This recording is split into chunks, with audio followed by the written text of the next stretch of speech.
জাতিকে একটি দেউলিয়া রাষ্ট্রে পরিণত করে ফেলেছে।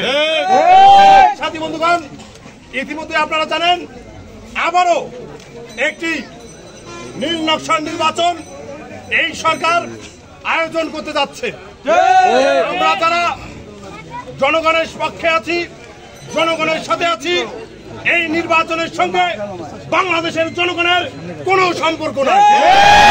সংগ্রামী সাথী বন্ধুগণ, এই নির্বাচন হচ্ছে একটি ভাগাভাগির নির্বাচন, নির্বাচন হচ্ছে বিরোধী দল খোঁজার নির্বাচন। এই নির্বাচনে যারা অংশগ্রহণ করতেছে আপনারা তাদের ছবি তুলে রাখুন, যারা ভোট কেন্দ্রে ভোট দিতে যাবে তাদের ছবি তুলে রাখুন।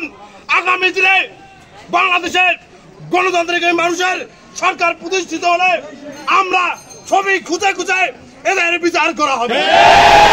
আমি সাথী বন্ধুগণ, আপনারা জানেন ৭১ সালে যেমন মুক্তিযুদ্ধে অংশগ্রহণ করেছিল মানুষ দেশ স্বাধীনতার জন্য, আজকে আমরা লড়াই করতেছি দেশের গণতন্ত্র রক্ষার জন্য। আর আগামী দিনে ৭ তারিখের নির্বাচনে যারা এই প্রহসনের নির্বাচনে ভোট দিতে যাবে তাদের খুঁজে খুঁজে চিহ্নিত করে রাখুন।